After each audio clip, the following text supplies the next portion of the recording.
Ndabashuje mu izina rya Yesu Kristo, Imana ibaho umugisha. Reka twongere tubashimire kubwo kubana natwe umunsi ku munsi. Imana ibaho umugisha.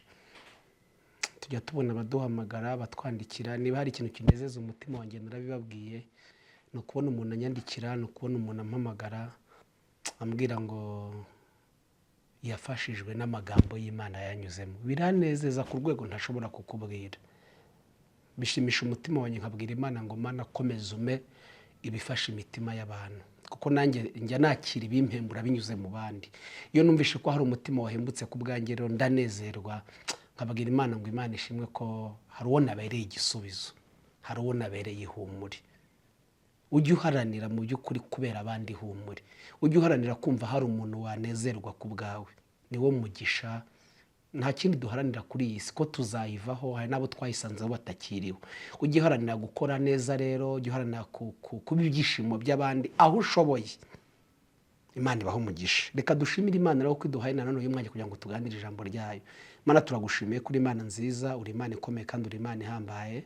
Tugushimiye ibyatambutse, tukuragije ibiri imbere. Unshoboze kuvuga ijambo ryawe nk'uko bikwiriye, kandi rikora icyo waritumye mu mitima yawe igiye kuryakira mu izina rya Yesu. Amen. Reka dusome ubutumwa bwiza bwanditswe na Mariko ibice ni 7 umurongo wa 31 tugeze kuri 35. Ava mu gihugu cy'Itiro anyura i Sidoni agera ku nyanja y'i Galilaya anyuze hagati y'i Dekapoli. Bamuzanira igipfamatwi kandi kidedemanga, baramwinginga ngo agishyireho ikiganza. Agikura mu bantu arakihererana, ashyira intoki mu matwi, acira amacandwe, agikora ku rurimi, ararama areba mu ijuru, asuhuza umutima arakibwira ati efata, risobanurwa ngo zibuka. Amatwi ye arazibuka, n'intananya y'ururimi rwe irahambuka, avuga neza. Amen. Mfite ijambo Imana yanshyize ku mutima, kandi numvishe muri ngiye wari ubuhanuzi.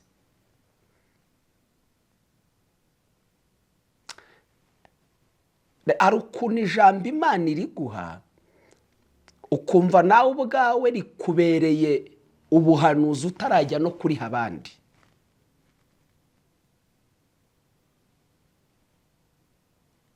Ukumva nawe ubwawe ryagufashije utarajya kurifashisha abandi.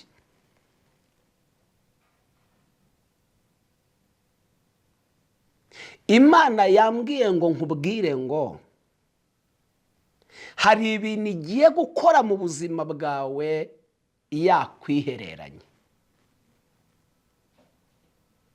Reka mbisubiremo. Hari ibintu Imana igiye gukora mu buzima bwawe yakwihereranye.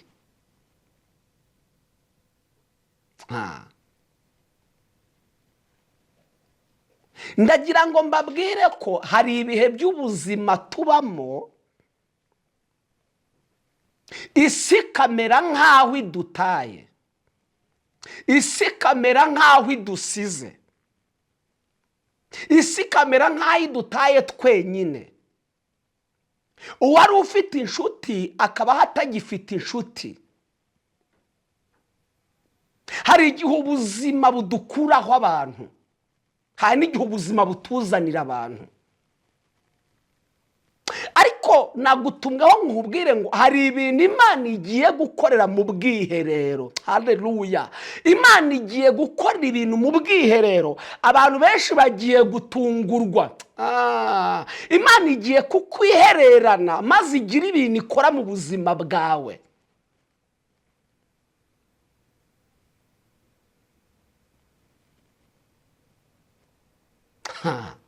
Nasomye Yesaya arambwira ngo mbaye nkuretseho gatoya, ariko nzakugarukaho ngufitiye ibambe n'imbabazi byinshi.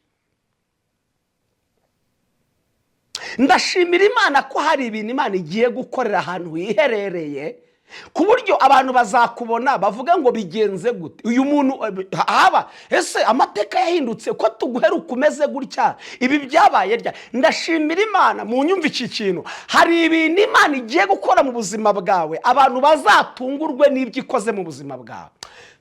Abantu bagiye gutungurwa n'ibyo Imana ikoze mu buzima bwawe. kuko igiye kubikora yakwiherera. Muri make ntago bazaga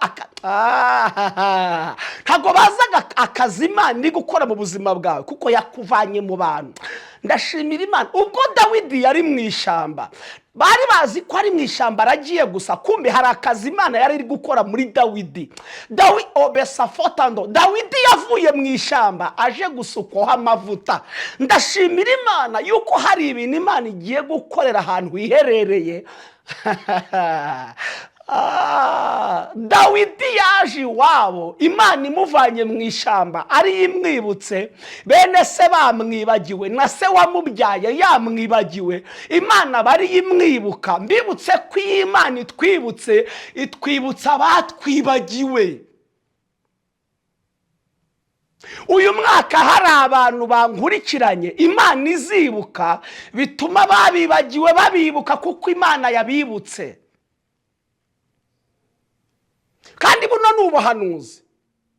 Ubwo Imana hari ibintu iri gukora ikwihereranye, ubwo ugiye gusohoka aho ngaho yari iri gukorera akazi, abantu benshi bagiye gutangazwa n'uburyo hasohotse umeze. Abari barakwibagiwe bakwibuke. Dawidi Imana yaramwibutse, nabo baramwibuka, ariko yari ari mu ishyamba. Imana irimo ikora akazi, imutunganya, imuteguramo kuba umwami. Kumbi bazi ko ibya Dawidi byarangiye. Ndashimira Imana ko hari ibintu Imana iri gukora mu buzima bwawe. Hari akazi Imana iri gukorera here, aho hantu uri kugeragerezwa, Imana irimo irahakorera akazi kadasanzwe. Ugiye kuzahasokura umuntu udasanzwe. Mwibuke Yosefu uburyo yari muri gereza, bene se bazi ko byarangiye. Kumbi Imana irimo irakora akazi muri gereza. Yosefu yasohotse muri gereza ajya kuba icyo Imana yavuze. Nagutumweho, nubwo ubona umeze nkaho uri wenyine, hari akazi Imana iri gukora, kandi ako kazi iri gukora iragusohora aho ngaho akazi karangiye. Abantu bagiye gutungurwa. Bibiliya yavuze ngo ava mu gihugu cy'Itiro anyura i Sidoni agera ku nyanja y'i Galilaya anyuze hagati y'i Dekapoli. Bamuzanira igipfamatwi kandi kidedemanga, baramwinginga ngo agishyireho ikiganza.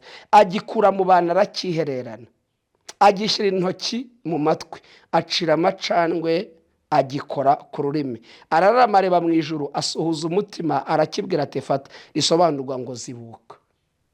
Kano kazi Imana yakoze kuri uyu muntu wabanaga n'ubumuga, Imana yagakoze bari bonyine. Reka nkubwire, ibyo Imana igiye gukora ku buzima bwawe ni wowe uzitangira ubuhamya, kuko ntibazi n'uburyo uburyo Imana igiye kukuzamura ntibazabisobanukirwa, ni wowe uzabisobanura. Uburyo Imana igiye kukugirira neza ntago bazamenya uko byagenze, bazabiha amazina atariyo. Kumbi kubera Imana igiye kubikorera ahantu hiherereye, ntibazabyitirira Imana, bazagira ngo ni izindi mbaraga. Uzabareka, ni wowe uzi uko byagenze, ni wowe uzi uburyo Imana yabigenje. Abagarukamo avuga, abagarukamo ameze neza, abagarukamo ameze neza, abagarukamo avuga neza, abagarukamo ubumuga bwarangiye, ariko ngo yamukuye mu bantu aramwihererana. Ndashimira Imana ko hari ibintu irimo ikorera mu bwiherero. Hari ibintu Imana irimo ikora aho hantu hameze nk'aho uri wenyine, umeze ni ukuri pe. Ngo hari ababyeyi bamwe bagiye kureba Yesu babwira ati umwana wacu ameze nabi, ngwino ugire icyo umukoraho. Ngo Yesu ataragera mu rugo, umubyeyi yakira amakuru ati uraruhiriza icyo umwigisha ko umwana byarangiye. Ngo Yesu aramubwira ati bihore ntubiteho, abo ngabo wibaho umwanya. Ngo agezeyo, ngo abona ntibize, nasoma ijambo ngo arabaheza, yinjirana na nyina w'umwana, se w'umwana. Hari abantu Imana igiye guheza mu buzima bwawe, igira ibyo ikora, bagiye gutungurwa. Burya hariho itegeko rivuga ngo niba bari kubaka shansiye barakorotira, ntiwamenya ibiri kuberamo imbere, kereka bakoramo imbere nibo bazi ibiri kuberamo, ariko twebwe tunyura inyuma ntago tuba tuzi ibiri kuberamo. Ariko iyo bakuyeho bya bintu biba bitwikiriyeho, nibwo tubona ubwiza bw'icyari kihishe. Reka nkubwire, wari umeze nk'inyubako iri muri shansiye ihishe, Imana igiye gukuraho icyo gitwikuruzo.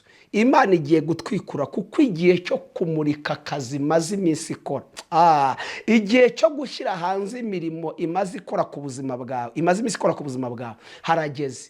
Ngo agikura mu bantu arakihererana, akora akazi yagombaga gukora, ngo kigaruka mu bantu kimeze neza. Ndashimira Imana, baguheruka hari uko ubuzima bumeze. Hariho n'abatazi kukibaho, hariho n'abakubuze, hariho n'abibaza ese yasubiye mu ntara, ese byagenze gute. Bagiye kuzatungurwa no kukubona baze ese byagenze ubuzima bwahindutse gute. Kumbi igihe bari barakubuze Imana yari yarakwihereranye irimo ikora akazi mu buzima bwawe. Hari akazi irimo ikora mu bana bawe, hari akazi irimo ikora mu rugo rwawe. Ugiye kuzatanga ubuhamya yuko igihe bari barakubuze, igihe Imana yari kwihereranye, hari ibintu yari gukora. Muri make igiye gushyira ku mugaragaro iby'imaze iminsi ikorera ahantu mu rwihisho. Ni Imana ishobora gukorera habona, ariko ni n'Imana ishobora gukorera hihishe. Yamara gukorera hihishe igashyira habona ibyo yakoze. Uyu munsi rero uburyo ije gukoramo igiye kubanza ikorere mu rwihisho. Nimara gukora mu rwihisho ishyira habona ibyo yamaze gukora. Wowe nagutumweho ngo nkubwire ngo hari ibintu Imana igiye gukorera mu bwihisho ku buzima bwawe. Nimara kubikora ibishyira habona, abantu batungurwe n'uburyo byagenze, kuko yabikoreye aho batabona, yabikoreye ahihishe. Imana iguha umugisha, Imana ikugirire neza. Reka nkubwire ngo iyo nkuru nziza uyakire ku buzima bwawe igiye gusohora. Abantu bagiye kuzatungurwa no kukubona mu isura batari basanzwe bakuzimo. Bagiye kuzatungurwa bakubona mu buzima batari basanzwe bakubona. Kubera iki? Wari umaze iminsi utagaragara, ariko kuki utagaragaraga? Imana yari iri mu kazi. Tujya tugira indirimbo ivuga ngo Imana iri mu kazi, Imana iri mu kazi, Imana iri mu kazi. Kumbi yagikuye mu bantu ngo arakihererana ajya mu kazi ko kugikiza abandi basigaye. Ndashimira Imana yuko akazi Imana imaze iminsi ikora mu buzima bwawe, mu rugo rwawe, mu bana bawe, mu kazi kawe, mu mibereho yawe, igiye gushyira hanze iby'imaze iminsi ikora. Imana ibaha umugisha, Imana ibagirire neza. Njya numva ngo abashinzwe iyo bubaka imihanda ngo hari aho bagera bakahubaka nijoro, ngo hari ibintu bajya bubaka nijoro, ugaca mu gitondo ugasanga ibintu byuzuye ariko yenda utazi igihe byakorewe. Hari ibintu Imana igiye gukora muri ubwo buryo ku buryo abantu bazabyuka ati si umuntu byagenze gute, byagenze gute ko tumuheruka ejo nasomye Zaburi yambwira ngo ahari kurira kwararira, ariko bwaca mu gitondo impundu zikavuga. Akira kugiye gusohorwa ahantu Imana yari yarakwihereranye imaze gukora akazi igomba gukora. Reka dusenge dushimira Imana. Mumama unteze amatwi, mugabo unteze amatwi, musore nawe mukobwa unteze amatwi, akira ubwo butumwa yuko wari umaze iminsi urimo umwiherero n'Imana. Harageze kuko akazi Imana yakoraga ikarangije, igiye gushyira habona, igiye kuronshinga, igiye gushyira hanze imirimo imaze iminsi ikora ku buzima bwawe. Mara turagushimiye ko nta yindi Imana ihwanye nawe, nta iriho nta nizaboneka. Herekeza rino jambo rikora icyo waritumye mu bapapa, mu bamama, mu basore n'abakobwa. Umuntu wese uryakira akaryizera rimukorere nk'uko abyizeye. Mbisabye nizeye mu izina rya Yesu Kristo, amen. Imana ibaha umugisha, Imana ibagire neza. Tuzumva ubuhamya muri komenti, tuzacire telefone, nanjye nzababwira ubuhamya uko ngo umwigisha agabane n'abigishwa. Imana ibaha umugisha kandi ibagire neza mu izina rya Yesu, amen.